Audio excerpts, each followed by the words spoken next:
All right, team. Hey, I want to talk about a few other things that we have on our packing list for the expedition. So I'm going to jump right in on footwear. There are a number of options for footwear. This is a lightweight slipper. Basically, Patagonia used to make these, but there are other ones on the market. Pros and cons. Nice because it's light, small, compactable. Cons would be that it's only useful as a slipper. So it's something you could use as kind of the guest house in the evening, put it on, get out of your boots, slipper. You couldn't really hike with it though. Another option that would be just a little bit more useful would be a lightweight runner. This is a Keen. I took this on the last trip and it was nice every now and then just to be able to hike a little bit in it if I wanted to, go out for a morning run or something, or walk, and a little more hikeable. Of course, Ultra, you may have an Ultra a little bit beefier than this that you're using for your hiking footwear, which is great. This is a runner. I have the stone shield in it so that if you step on a rock, it won't poke through because they're pretty soft foam soles. But Ultra is great, pretty lightweight as well. The actual boot that I'll be wearing is a La Sportiva. This looks rather burly, but in reality, it's a light to mid-weight hiker. And so I'd recommend something that's in that category.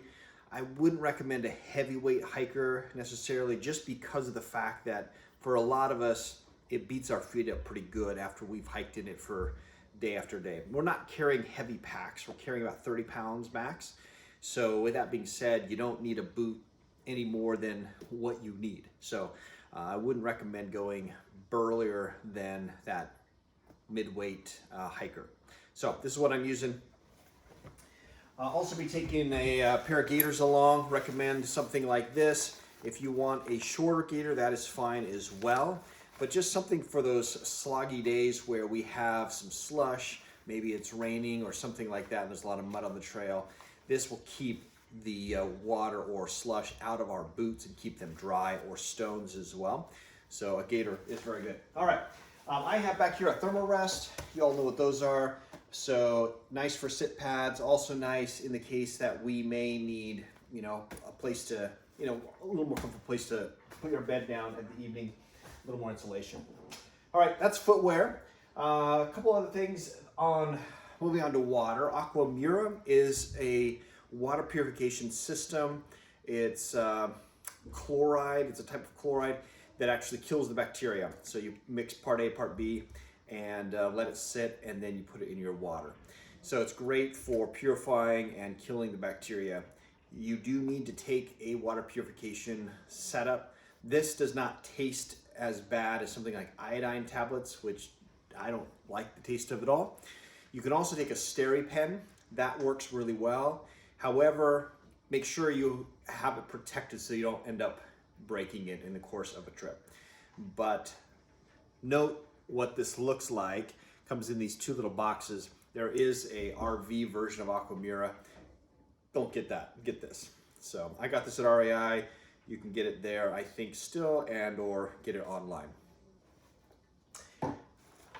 This is a insulating bag for Nalgene's or water bottles.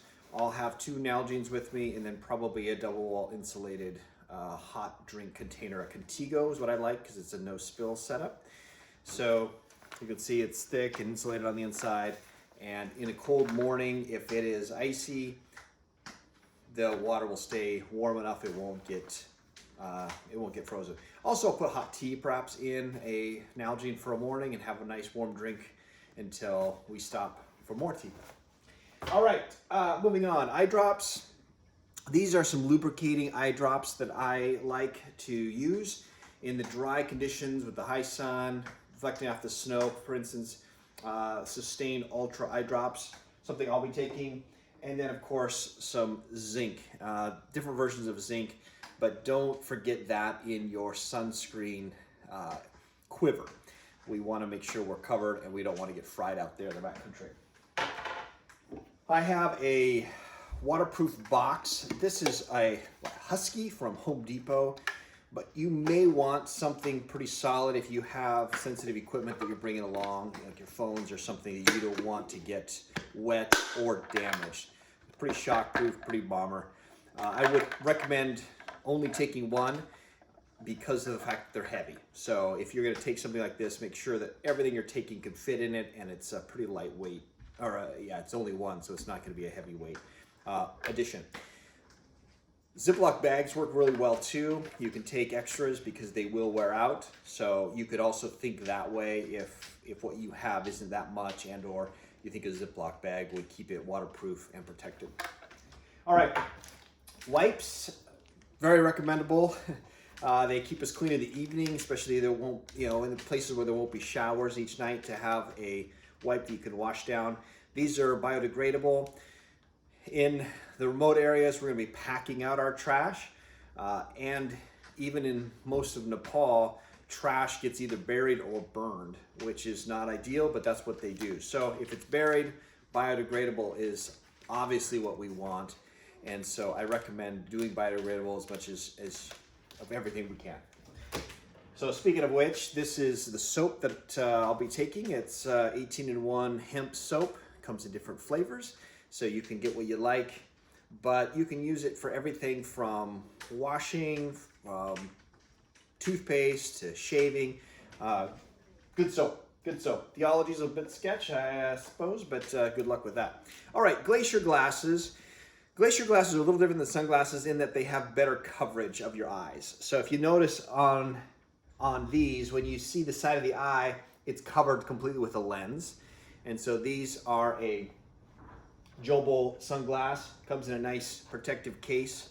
So please make sure your sunglasses are in a way that you can protect them. And also I'd recommend bringing several pairs, meaning 2 or 3. We tend to leave our sunglasses or sit on them or forget them someplace, and so having a couple pairs you bring along so that if you lose one pair you have a backup or 2 is great. Also, from time to time we may meet somebody who has lost theirs, and it's nice to have some maybe cheap sunglasses along that you can hand to somebody, and it could really save the day for them. So have an extra pair or 2, very handy for sunglasses. Money belt. There are a lot of different versions of money belt. This is one, it just locks right into a belt. There are others. You can go online, do a quick YouTube search of money belts, pros and cons, and they'll show you why you shouldn't get this kind, you should get a different kind. Look at all that, make your best decision. The main thing is just trying to be very discreet with how you carry your money and how you access it. Because if people want to steal from you, they're going to see how you access your money, and then they're going to go accordingly. So what I like to do is I like to put the money that I'm taking with me in a belt, and I have it out of sight, hidden, and then I put what I want to use for that morning or that shopping experience in a pocket somewhere else.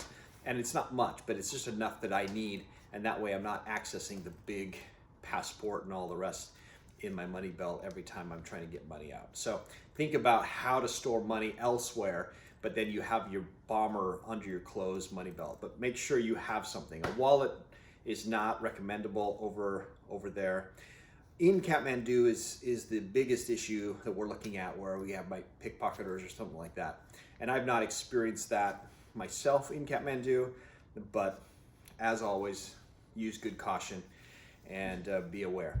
On the trek itself, we're going to be much more remote, and as such, we don't have the crush of people around us like you do in the city. A couple other just little tips and tricks. These are tags, they're zipper tags, zipper pulls, and so basically they replace something like on a sweatshirt. But I get a few of these and take them along because every now and then on a bag, like a duffel bag or something, a zipper pull will break or it'll come unthreaded and it will get lost. And some of them are really hard to open, especially if your fingers are cold, without some kind of a tab. So you can get these on Amazon for just a couple bucks and try them out, make sure they're strong, they're not gonna come apart when you pull on them. But nice to have along as some backups. Okay, 2 more items. My day pack. The day pack I'm going to be taking is a Mammut. This is the Tryon Pro 50. And what I like about this pack is that it's waterproof.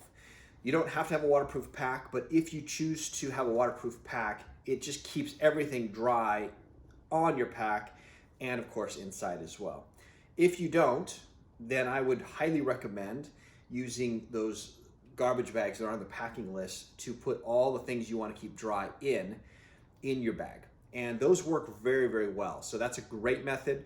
You don't need to go out and spend a couple $100 to get a waterproof backpack, but you can use plastic bags for that. I recommend the garden or lawn debris bags. They're the thickest, toughest plastic bags you can get. Get something like that that you can put your clothes in that need to stay dry, your sleeping bag, things like that in those. And then your backpack can be what it is. You can also get a backpack cover that protects it from rain. So it's a rain cover that would keep your backpack dry. A good option as well. So there's my backpack. Pretty small. I'm only planning to have 30 pounds in this backpack. So you can see it doesn't have a ton back in here like a big internal frame that you'd go backpacking with. This is a day pack. That's what it is. So it's exactly what it's designed for. The other duffel bag, this is on your list you'll see the big duffel bags. This is my Patagonia Black Hole duffel bag. This is where my gear is going to go that I'm not using during the day. So I'll pack up in the morning, put stuff in here, and then that will be sent on up to the guest house while I take the little day pack with me of the things I need for the day. So this is going to have like a sleeping bag, sleep pad, things like that, all packed into here, and off it goes. What's nice about this is the Cordura on it is really tough. It's virtually waterproof. This particular bag was jammed with a yak horn at some point in the last expedition, and it made a little scratch, right? But that's a yak horn, damaged equipment inside, but the bag itself stayed intact. So make sure you have a bag that's solid. It's nice if it's waterproof if you can, and Patagonia, Mammut, Mountain Hardware, they all make these kind of duffel bags. Pretty tough. The other duffel bag on there that's a lightweight duffel bag would be to leave gear back at the guest house that you don't want to take on the trek. And then what that gear might be would be the travel clothing that you brought along. So let's say you brought, stuff for the plane, leave that in your duffel bag at the guest house in Kathmandu. That gets locked up and left, and when we come back, we get to pick that up, and then you can fly home with fresh clothes on. So your Kathmandu stuff, leave there, and we'll come back for that. So that's what that duffel bag is. The other way to think about it too is that you may buy things over there and want to bring home, so you have one extra duffel bag that you can check to send home with you at the end of the trip if you want. So that's what that duffel bag is. All right, I think that's everything I have on the table. So with that being said, if you have any questions, go ahead and hit me up with those, and I'll answer those by email or phone. And also then we will have our phone conference next week. So if you have any questions, feel free to ask at that conference Thursday. All right, see ya.